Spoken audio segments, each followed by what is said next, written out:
they've been successful in doing that. How about the job David Robinson did last night as we look at Smits tonight? A big rebound from Game 2 disaster. But David Robinson, 7 blocks.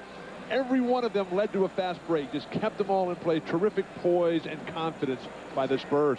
And if the Blazers could only learn how to play as a team instead of a bunch of scattered individuals, they'd be a lot better off. My. The Trailblazers are trying to do something that nobody else has ever done, and that's come back from 3 down, but they got to start with a win. They played that team close. Can they get some belief and get one win and get themselves started? Because what the San Antonio Spurs have that they've never had is resilience. Allen Houston made a good move to get open, then missed the shot. It'll be Indiana's ball, and Rick Smits over the last 3 minutes has outscored New York by himself 9-4.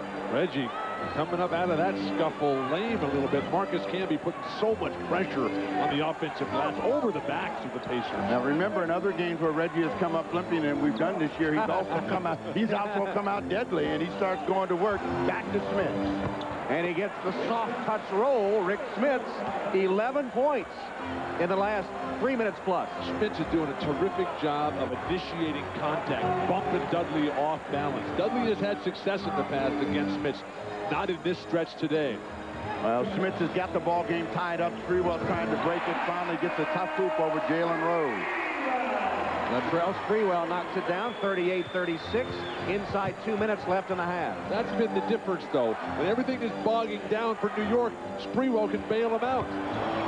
Speaking of bailing, the Duncan Dutchman is bailing pretty hard right now. He has 13, a one-man New York wrecking crew at the moment. He might have been at the Belmont because they are riding him pretty hard today. What are you talking about? Back to Sprewell, and they double up on him, but they're trying to get him back on the post. He's got to make a quick move against the clock. 7 on the clock. Sprewell wanted to foul, didn't get the call. There is a loose ball foul on the rebound. One of the concerns for Jeff Van Gundy is foul trouble. 3 now on Chris Dudley. Ewing, of course, out. There's 6 fouls that you can't use. Dudley has to play now, not so much as a fouler, but as a defender. Herb Williams, 41 years old. Look for him to play a big role at some point in the rest of this series. I just think about it. The rest of the Indiana Pacers in the quarter have scored 8 points, and it has been Rick Smits doing all of the business in this 4-10. And this tells you how important offense is. And when you get a guy going, and then you better stay with him. And I know that Larry Bird believes in, hey, if you're hot, we're staying with you. He's got 14 and counting with that free throw. But remember, after Patrick Ewing played 40 minutes in Game 1, Larry Bird said if Rick Smits ever played 40 minutes, he wouldn't be able to play again for 2 years with the pain he's got in those feet. Rick playing with the broken big toe, left big toe. And Dudley goes to the bench with those 3 fouls. And as you said, 41-year-old Herb Williams, 18th year in the NBA, the oldest player in the league, enters the lineup for New York with 1:16 left till halftime. Let's go to Jim Gray.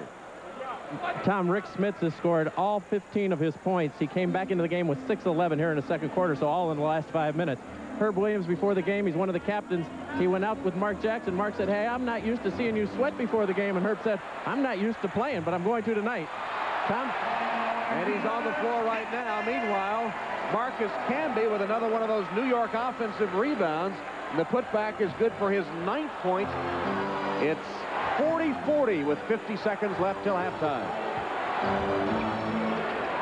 Miller for 3. Reggie Miller notches the three-pointer. He has 8 in the game.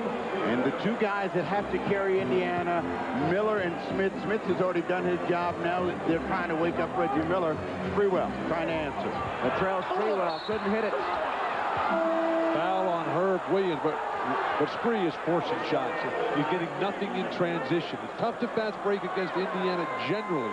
Not in this series, but generally because their offense is so patient and disciplined.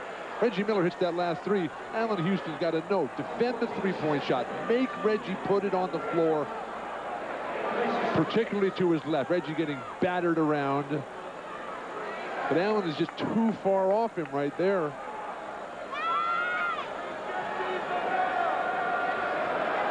Well, Reggie Miller is the guy that's going to end up at the free throw line. They call a foul I thought the foul was against Herb Williams. I don't know how Reggie got to the line. It looked like Rick Smith ought to be the guy coming back, but Miller knocked down his first free throw. Foul was on Herb Williams, but in the melee, apparently Reggie Miller was the man fouled and the best in the NBA at the line. Well, Schmitz is on the bench now. Dale Davis, Sam Perkins, excuse me, back in the ballgame. What about Indiana, the excellent free throw shooting team, best in the league, missing 18 free throws in game 2, and Reggie even missed 3. Well, the shooting percentages in this series have all been in favor of the Knicks, something you'd rarely associate with New York.